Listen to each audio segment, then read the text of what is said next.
Kenny had been down on his luck for nearly all his life.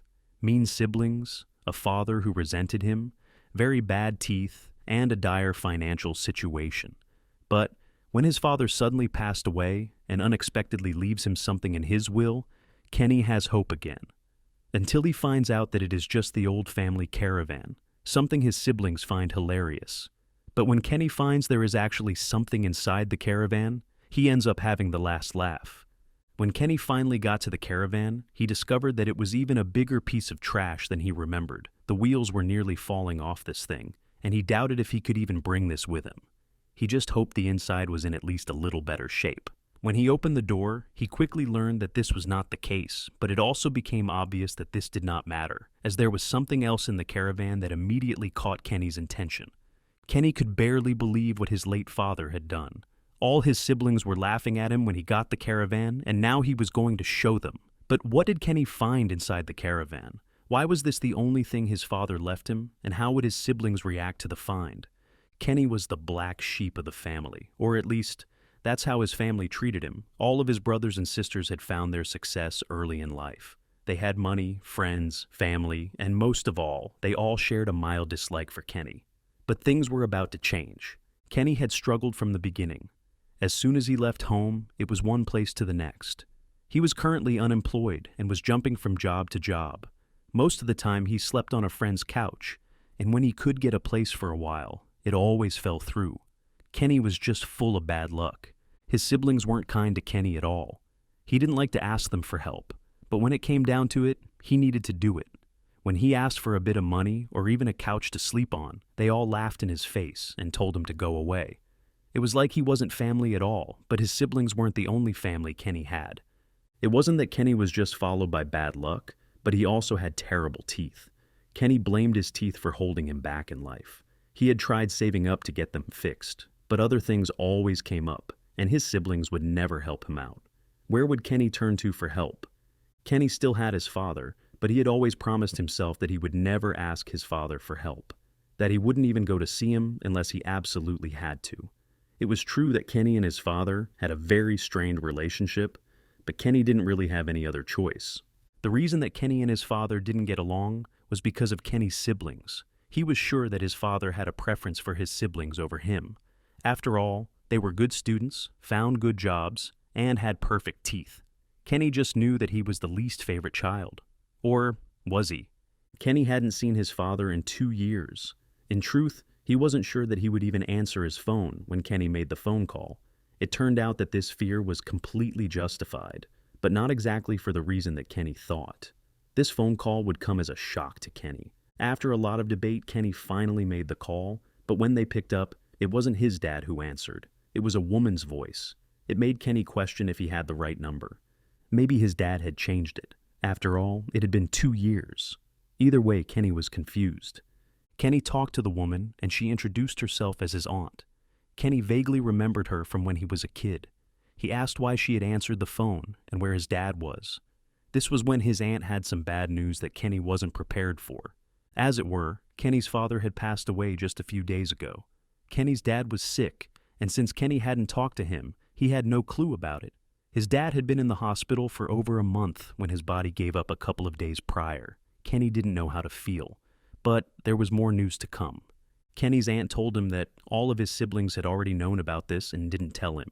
It could have been the fact that he hadn't been close to their dad, but he was sure that it was actually because they detested him.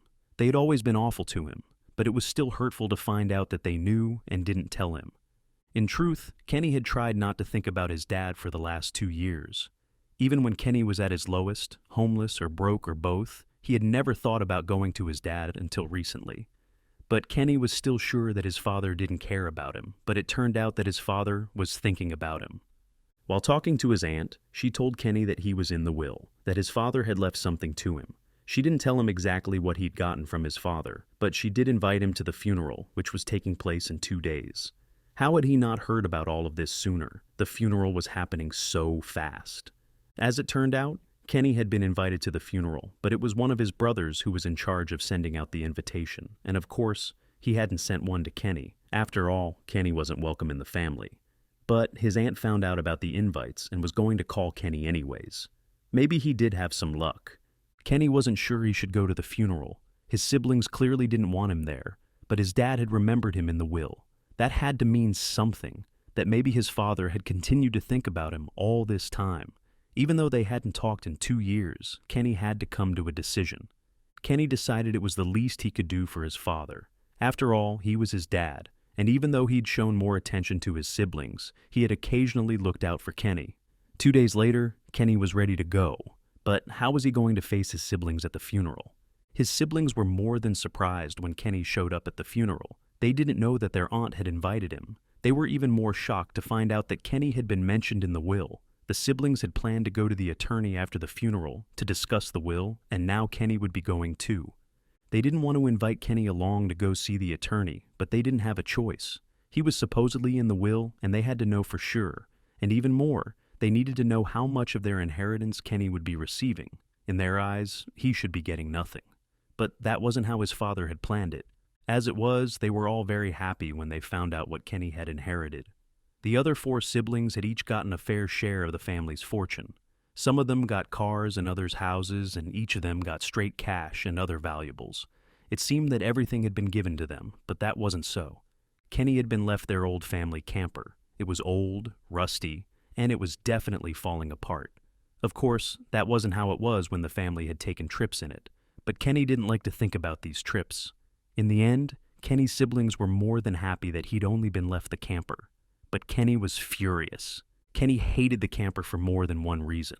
It was old and gross now, but most of all, Kenny hated the memories. He had been tormented relentlessly on family vacations.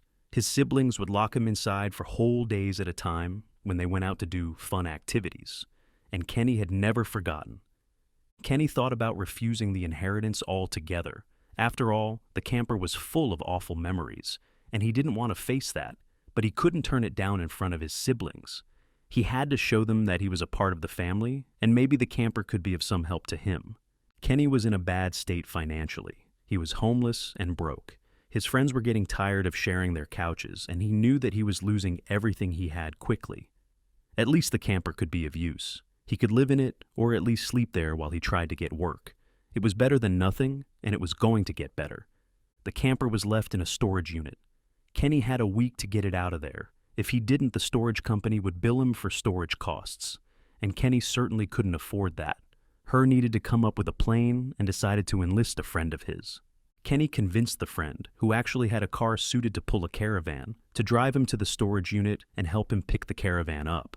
Although he did need to promise that he would pay for gas with money that he did not have. But this was for later concern. Kenny became more nervous as they drove to the storage facility.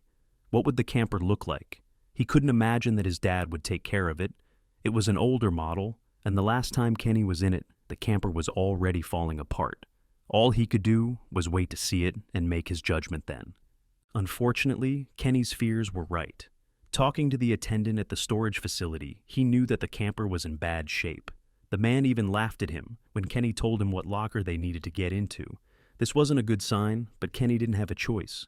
He was stuck, but not for long. The attendant told Kenny as they walked to the locker that he'd be lucky if he could drag the camper out of there. It was likely that the camper would fall apart into 1,000,000 pieces if it was even looked at. After all, the camper hadn't been moved in over 10 years. Kenny was getting more anxious. This wasn't going to end well, or so he thought. The attendant told Kenny before opening the locker that the storage fees had always been paid in full. All those years, the horrid camper had sat here with anti-theft protection and a safe place to stay. Why would Kenny's dad do that? The camper wasn't worth much, so why did he continue to pay the fees? Kenny and his friend watched as the attendant opened the locker. Kenny immediately recognized it and groaned. He'd seen it too many times in his nightmares, and now it was in front of him. His friend began to laugh looking at the old camper, but Kenny put on a brave face and stepped up to the camper. Kenny put his hand on the door handle, and before he could even swing it open, the door nearly fell on top of him. He caught himself before he fell and tried to regain his dignity. He placed the door back on its hinges and looked inside. It was a sorry sight, but Kenny had to keep going. There was surely something here that he could use. But as Kenny looked around, he became more and more discouraged. The place was covered with dust, and everything had been bitten by bugs and chewed up by rodents. It smelled awful, and Kenny could barely breathe. As it was, this was beginning to feel more like an awful prank by his father. Kenny came to the conclusion that the camper was completely useless. He couldn't live in this rotten old thing. It would need a serious makeover, and Kenny certainly didn't have the money to do that. The best option was to take it to the dump and pay them to get rid of it and have it destroyed. Kenny felt hopeless, but his luck was about to change. Stepping out of the camper, Kenny began to sulk and think about his life decisions. It wasn't looking good for him, and this just felt like another cruel joke played on him by his family. He knew his father had been fonder of his siblings, but leaving Kenny this broken camper was beyond mean. Kenny was disheartened, but his friend wasn't. While Kenny was sulking outside of the camper and overthinking about his life decisions, his friend stepped up into the camper. He was curious and wanted to see just what Kenny had inherited. He was thinking that maybe some of the metal could be removed and sold, and so he began to tear the camper apart. Kenny could hear his friend ripping the inside of the camper apart, but he didn't care. It was moldy, rusted, and was probably going to be demolished anyway. Kenny's friend could do what he liked with it for all he cared. Kenny felt awful, but hearing the camper getting destroyed was comforting. As it would turn out, it was a good thing that it was being torn apart. Kenny's friend was having the time of his life. He was collecting as much metal as he could, and decided that he could split the money he made with it with Kenny. He didn't expect to find anything unusual, but when he lifted up the small couch, he spotted something out of the ordinary. He picked up a large envelope and wiped the dust off of it. He opened it, and once he realized what was inside, his eyes went wide. He couldn't believe it. He knew he had to tell Kenny immediately. He pushed the couch back out of his way and raced to the door. Kenny had to know about this now.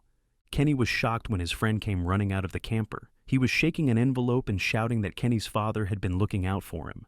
Kenny could barely make out what his friend was saying because he was too excited. But once his friend handed him the envelope, he also began celebrating. Kenny opened the envelope and saw what was inside. His jaw dropped to the floor, and tears welled up in his eyes. He couldn't believe it. His father had left him something after all. It was the real inheritance. Not the old camper, but something much better. And Kenny knew just what to do with it. Kenny knew exactly what his father had done, and he wasn't going to waste any more time. Kenny and his friend towed the camper to the dump. His friend paid the fee, and Kenny promised to pay him back soon. He also promised to pay for the gas and even some extra. But what else was Kenny going to do? 2 weeks passed and no one had heard from Kenny. His siblings had actually wanted to talk to him, or at least keep up with the news on his inheritance. They wanted to know more about what he'd done with the camper and how his father had screwed him over. They were awful, and Kenny was counting on this. After 2 weeks had passed, Kenny's siblings all got a call from him. He told them that he wanted to meet up at a restaurant to talk over some things. They suspected that he was going to ask for money or something else, but because they wanted to make him feel even worse, they all agreed to go. After all, there was no way he was okay. There was something that confused the siblings, though. Kenny had chosen a very expensive restaurant to meet up at. How would he be able to afford it? Would he make them pay for it? They were wary and getting nervous about what had happened in those 2 weeks. And what did happen? They all arrived at the restaurant and sat down. Kenny didn't show up right away, and his siblings were getting nervous again. Had he tricked them into coming here, or was he just late? They were suspicious and talked about their fears while waiting for Kenny. Soon enough, he showed up, and it was a shock to everyone. Kenny walked into the restaurant to his siblings. He was wearing a very nice suit and had a small smile on his face. His siblings were shocked, but as soon as he sat down, they were even more surprised. Kenny smiled from ear to ear, and they couldn't believe what was happening. Kenny was showing off his teeth. They had been fixed, and Kenny finally felt like things were looking up. His siblings were really confused. There was no way he could have afforded that without coming into some money. They were desperate for answers, so Kenny told them what happened. He told them about getting the camper with his friend and how his friend had found the envelope hidden underneath the small couch. He told them about what he'd done in the 2 weeks he'd been unreachable. He had rented an apartment and was working on getting a car. And best of all, he'd gotten his teeth fixed. There was more, though. The envelope had been hidden in the camper by their father. He left a note saying that he had wanted to leave Kenny more money than his siblings, and this was the only way he could think of to not make anyone too upset. He felt it was the only way to keep peace in the family after he was gone. But there was more. In the note, Kenny's father also explained that he had felt horrible for the way he had treated Kenny. He had only realized that once he'd gotten sick, and this was his way of making it up to him. Kenny had inherited more than his siblings, and now his life was turning around. Everything was going to be okay for Kenny.